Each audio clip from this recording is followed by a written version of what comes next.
Hello friends, good morning. तो साथियों, आज है 9 फरवरी 2021 और 9 फरवरी 2021 के सारे इंडिया और वर्ल्ड के इम्पोर्टेंट करेंट अफेयर्स को डिस्कस करेंगे इस क्लास में डिटेल्स के साथ। तो क्लास को अब शुरू करेंगे। सभी साथी क्लास को लाइक कर दीजिए, शेयर कर देना। नए साथी जितने भी हैं सब्सक्राइब करके बेल आइकन ऑन कर लेना। तो देखते हैं क्वेश्चन ये रहा स्क्रीन पर आपका पहला क्वेश्चन। देखिए, किस देश की डिजिटल भुगतान समाधान प्रदाता पेपल ने घोषणा की कि वह 1 अप्रैल 2021 से भारत के भीतर घरेलू भुगतान सेवाओं की पेशकश बंद करेगा। तो साथियों, किस देश की है ये डिजिटल भुगतान समाधान प्रदाता पेपल? तो साथियों याद रखना, ये तो अमेरिका की है ना। तो अमेरिका आपका करेक्ट आएगा, ऑप्शन नंबर सी। देखिए इस क्वेश्चन के बारे में।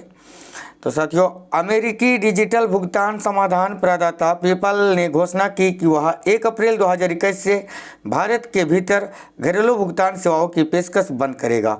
इसकी मुख्य विशेषताएं क्या है? तो देखिए, पेपल ने आगे कहा कि यह अब भारतीय व्यवसायों के लिए अधिक अंतर्राष्ट्रीय बिक्री को सक्षम करने पर ध्यान केंद्रित करेगा। पेपल की स्थापना 1998 में पालो अल्टो कैलिफोर्निया में हुई थी, जो कि संयुक्त राज्य अमेरिका में है। ठीक है, आगे देखिए क्वेश्चन नंबर 2। कौन सा केंद्र शासित प्रदेश कोविड-19 संक्रमण से मुक्त हो गया है? इंपॉर्टेंट क्वेश्चन है, तो ध्यान दीजिए। इस क्वेश्चन का करेक्ट आएगा अंडमान और निकोबार द्वीप समूह। ऑप्शन नंबर सी राइट है। ये क्वेश्चन मैंने पहले भी बताया था आपको। देखिए तो साथियों, स्वास्थ्य मंत्रालय के आंकड़ों के अनुसार अंडमान और निकोबार द्वीप समूह सभी राज्यों और केंद्र शासित प्रदेशों में आधिकारिक तौर पर कोविड-19 संक्रमण से मुक्त होने वाला भारत का पहला केंद्र शासित प्रदेश बन गया है। इसका मतलब है कि यूटी में सक्रिय मामलों की संख्या 0 हो गई है। ठीक है, आगे देखिए अंडमान और निकोबार द्वीप समूह के अंतिम 4 संक्रमित व्यक्तियों को ठीक कर दिया गया है। ठीक है, आगे देखिए, कौन सा राज्य बिजली क्षेत्र सुधारों को लागू करने वाला दूसरा राज्य बन गया है? तो साथियों, बिजली क्षेत्र सुधारों को लागू करने वाला दूसरा क्षेत्र ये आंध्र प्रदेश बन गया है। ऑप्शन नंबर बी करेक्ट आएगा, आंध्र प्रदेश। देखिए इस क्वेश्चन के बारे में, आंध्र प्रदेश बिजली क्षेत्र सुधारों को लागू करने वाला दूसरा राज्य बन गया है, जिसे वित्त मंत्रालय के व्यय विभाग द्वारा प्रस्तुत किया गया था। इसकी मुख्य विशेषता क्या है? देखिए, राज्य ने 2020 में पेश किए गए 3 सुधारों में से एक को लागू किया है। सुधार के तहत राज्य ने सितंबर 2020 से ही किसानों को बिजली सब्सिडी का प्रत्यक्ष लाभ अंतरण डीबीटी शुरू किया था। आगे देखिए क्वेश्चन नंबर 4। गजनवी किस देश की एक बैलिस्टिक मिसाइल है? तो साथियों देखना, गजनवी किस देश की एक बैलिस्टिक मिसाइल है? तो याद रखना साथियों, पाकिस्तान का, जिसका अभी हाल ही में सफल परीक्षण किया गया है। तो पाकिस्तान यहाँ करेक्ट आएगा आपका। देखिए गजनवी पाकिस्तान की एक परमाणु सक्षम सतह से सतह यानी सरफेस टू सरफेस मार करने वाली बैलिस्टिक मिसाइल है, जिसका 3 फरवरी 2021 को सफलतापूर्वक परीक्षण किया गया। इसे आर्मी स्ट्रेटेजिक फोर्सेज कमांड के वार्षिक फील्ड प्रशिक्षण अभ्यास की परिणति को चिन्हित करने के लिए लॉन्च किया गया था। प्रमुख बिंदु क्या है? देखिए, इसकी मारक क्षमता है 290 किलोमीटर। ठीक है, 290 किलोमीटर मारक क्षमता वाली यह मिसाइल छोटी दूर तक मार करने में भी सक्षम है। आगे देखिए क्वेश्चन नंबर 5। किसने आवास और शहरी मामलों के मंत्रालय के साथ एक समझौता ज्ञापन पर हस्ताक्षर किया है?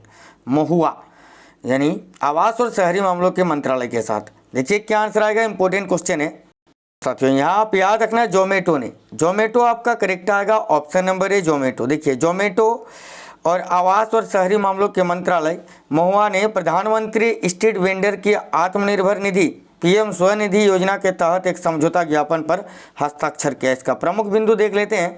देखिए, इस समझौते के तहत जोमेटो के फूड टेक प्लेटफॉर्म पर स्ट्रीट फूड वेंडर्स को ऑनबोर्ड करना तय किया गया है। इस कदम से स्ट्रीट फूड विक्रेताओं को हजारों उपभोक्ताओं तक ऑनलाइन पहुंच बनाने और इन विक्रेताओं को अपना व्यवसाय को बढ़ाने में मदद मिलेगा। आगे देखिए क्वेश्चन नंबर 6। साथियों, किस देश के सैन्य शासन ने एक नई राज्य प्रशासनिक परिषद की स्थापना की घोषणा की है? साथियों देखना, इस क्वेश्चन का करेक्ट आंसर आएगा Myanmar. Option number B correct है। देख लो, म्यांमार के सैन्य शासन ने एक नई राज्य प्रशासनिक परिषद की स्थापना की घोषणा की है, जिसकी अध्यक्षता सेना प्रमुख जनरल मिन आंग लाइंग करेंगे। परिषद में कुल 11 सदस्य होंगे। ठीक है, और 11 सदस्यों में से 8 सदस्य सेना के ही होते हैं, याद रखना। आगे देखिए क्वेश्चन नंबर 7, हाल ही में स्विच दिल्ली अभियान दिल्ली राज्य सरकार द्वारा किस तिथि को शुरू किया गया? तो साथियों देखिए, हाल ही में स्विच दिल्ली अभियान दिल्ली राज्य सरकार के द्वारा 4 फरवरी को शुरू किया गया। याद रखना 4 फरवरी को। देखिए इस क्वेश्चन के बारे में, 4 फरवरी 2021 को अरविंद केजरीवाल जो कि दिल्ली के मुख्यमंत्री हैं, इन्होंने इलेक्ट्रिक वाहनों के उपयोग को बढ़ावा देने के लिए स्विच दिल्ली अभियान शुरू किया है, जिसमें 500, ठीक है देखो, जिसमें 500 ईवी यानी इलेक्ट्रॉनिक व्हीकल चार्जिंग पॉइंट बनाया जाएगा। ठीक है, मुख्यमंत्री ने नागरिकों के लिए इलेक्ट्रिक वाहन खरीदने के लिए भी कहा, क्योंकि यह दिल्ली में प्रदूषण से निपटने में महत्वपूर्ण भूमिका निभाएगा। इस अभियान के तहत सरकार अगले 6 हफ्तों में विभिन्न उद्देश्यों के लिए केवल इलेक्ट्रिक वाहनों को काम पर रखेगी। बिल्कुल करेक्ट है, याद रखिए। आगे देखिए, महिला जननांग विकृति के लिए जीरो टॉलरेंस किस तिथि को मनाया जाता है? साथियों देखना है, इस क्वेश्चन का करेक्ट आंसर आएगा 6 फरवरी को। 6 फरवरी आपका यहाँ करेक्ट आएगा। इस क्वेश्चन के बारे में भी जानेंगे।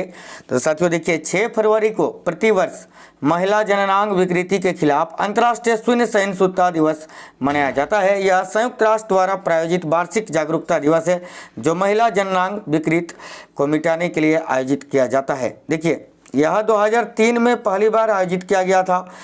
विषय 2021 का क्या है? तो देखिए, no time for global inaction, ठीक है, united fund and act 2 end FGMC, ये जो है ना इस साल का विषय है। तो स्क्रीनशॉट ले लेना और याद रखना। आगे देखिए, क्वेश्चन नंबर 9, पहला आंधी तूफान अनुसंधान केंद्र किस राज्य में स्थापित किया जाएगा? तो साथियों देखिए, देश का पहला आंधी तूफान अनुसंधान केंद्र किस राज्य में स्थापित किया जाएगा? तो साथियों उड़ीसा में। उड़ीसा आपका करेक्ट है, ऑप्शन नंबर बी। देखिए, उड़ीसा के बालासोर में भारत का पहला आंधी तूफान अनुसंधान केंद्र स्थापित किया जाएगा। इस केंद्र की स्थापना भारतीय मौसम विज्ञान इस केंद्र की स्थापना भारतीय मौसम विभाग, पृथ्वी विज्ञान मंत्रालय, भारतीय अंतरिक्ष अनुसंधान संगठन इसरो और रक्षा अनुसंधान और विकास संगठन यानी DRDO के सहयोग से की जाएगी। देखो, इसका परीक्षण का उद्देश्य क्या है? तो बालासोर में आंधी तूफान अनुसंधान केंद्र स्थापित करने का उद्देश्य आसमानी के कारण जान माल के नुकसान को कम करना है। ठीक है, आगे देखिए, क्वेश्चन नंबर 10, डेनमार्क सरकार ने किस सागर में दुनिया के पहले ऊर्जा द्वीप के निर्माण के लिए एक परियोजना को मंजूरी दी है? तो याद रखना उत्तरी सागर में। उत्तरी सागर यहाँ करेक्ट आएगा, ऑप्शन नंबर 6। आगे देखिए, देखो इस क्वेश्चन के बारे में, डेनमार्क सरकार ने उत्तरी सागर में दुनिया के पहले ऊर्जा द्वीप के निर्माण के लिए एक परियोजना को मंजूरी दी है। यह यूरोपीय देशों में 3 मिलियन घरों की बिजली की जरूरतों को पूरा करने के लिए पर्याप्त हरित ऊर्जा का उत्पादन और भंडारण करेगा। देखिए, अपनी तरह का पहला विशालकाय द्वीप 18 फुटबॉल पिचों यानी देखो साथियों यहाँ याद रखिए 1,20,000 वर्ग किलोमीटर जितना बड़ा होगा। आगे देखिए, क्वेश्चन नंबर 11, भारत के किस पूर्व टेनिस खिलाड़ी का हाल ही में 81 वर्ष की उम्र में निधन हो गया? तो साथियों याद रखना अख्तर अली जी का, अख्तर अली। आगे देखिए, केंद्रीय स्वास्थ्य मंत्रालय के अनुसार कोविड-19 टीकाकरण के मामले में भारत 58 लाख से ज़्यादा लोगों को टीका लगाकर विश्व में किस स्थान पर पहुंच गया है? तो याद रखना तीसरे स्थान पर, ऑप्शन नंबर बी राइट आएगा। आगे देखिए, निम्न में से किस देश ने प्रदूषण फैलाने वाले उद्योगों के उत्सर्जन पर नजर रखने हेतु एक नया प्लेटफॉर्म स्थापित करने की घोषणा की है? साथियों देखना है, इस क्वेश्चन का करेक्ट आएगा चीन ने। चीन आपका करेक्ट आ गया।